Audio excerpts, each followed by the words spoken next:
মাটি ও আকাশের পর এবার পানিতেও ইউক্রেনের বিরুদ্ধে বড় সাফল্য পেল রাশিয়া।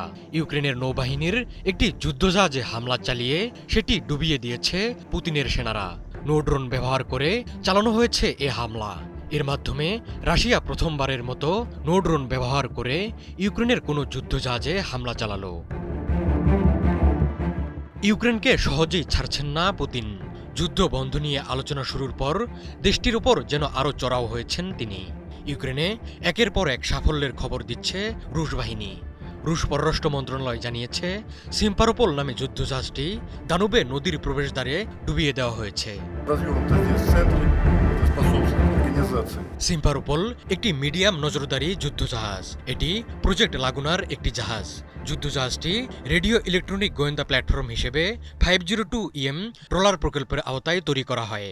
2019 সালে জাহাজটি সমুদ্রের পানিতে নামে, তবে নৌবাহিনীর সেবায় যুক্ত হয় 2021 সালে।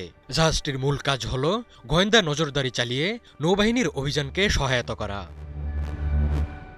ব্রিটিশ সংবাদ মাধ্যম বিবিসি জানিয়েছে, ইউক্রেনের বিভিন্ন সংবাদ মাধ্যমে যুদ্ধজাহাজে হামলার কথা বলা হচ্ছে, তবে জাহাজটির নাম প্রকাশ করা হচ্ছে না। ইউক্রেনের নৌবাহিনীর মুখপাত্র হামলার সত্যতা নিশ্চিত করেছেন। তিনি জানিয়েছেন, হামলায় একজন ক্রু মারা গেছেন এবং কয়েকজন আহত হয়েছেন। এছাড়া কিছু ক্রু নিখোঁজ রয়েছেন, তবে জাহাজ ডুবে যাওয়ার ব্যাপারে কোনো মন্তব্য করেননি তিনি। স্থানীয় সংবাদ মাধ্যমকে তিনি বলেছেন, জাহাজটি ক্ষতিগ্রস্ত হয়েছে এবং ক্ষয়ক্ষতি কাটিয়ে ওঠার চেষ্টা করা হচ্ছে। এদিকে ইউক্রেনে আবারও মিসাইল ও ড্রোন ব্যবহার করে ভয়াবহ হামলা চালিয়েছে রাশিয়া। এই হামলায় ইউরোপীয় ইউনিয়ন ও ব্রিটিশ কূটনৈতিক স্থাপনা সহ বেসামরিক এলাকা ক্ষতিগ্রস্ত হয়েছে। কিয়েভের সামরিক প্রশাসনের প্রধান টিমুর টাকাচেঙ্কো জানান, রাজধানীতে অন্তত 23 জন নিহত হয়েছেন। স্থানীয় সময় রাত 11টা পর্যন্ত উদ্ধার কাজ চলছিল। এই হামলাকে মার্কিন প্রেসিডেন্ট ডোনাল্ড ট্রাম্পের শান্তি প্রচেষ্টা ব্যাহত করার পদক্ষেপ হিসেবে উল্লেখ করেছেন ইউক্রেনে নিযুক্ত মার্কিন বিশেষ দূত। হোয়াইট হাউসের প্রেস সেক্রেটারি ক্যারোলিন লেভিট জানিয়েছেন, ট্রাম্প এ খবর শুনে অসন্তুষ্ট হলেও বিস্মিত হননি, কারণ দুই দেশ বহুদিন ধরে যুদ্ধে লিপ্ত।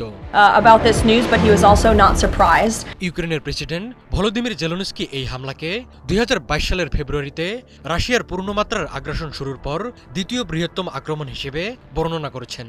তিনি আরও জানান, হামলায় একটি তুর্কি প্রতিষ্ঠান ও আজারবাইজান দূতাবাসও ক্ষতিগ্রস্ত হয়েছে। এদিকে পুতিনকে অবশ্যই শান্তি আলোচনায় বসতে হবে বলে মন্তব্য করেছেন ইউরোপীয় ইউনিয়নের প্রধান উর্সুলা ভন ডার লেয়েন। ট্রাম্পের প্রস্তাবে পুতিন ও জেলেনস্কির আলোচনা আয়োজনে ক্রেমলিনের গড়িমসি দেখে এ আহ্বান জানান von der Leyen. To Ukraine's defense and reconstruction.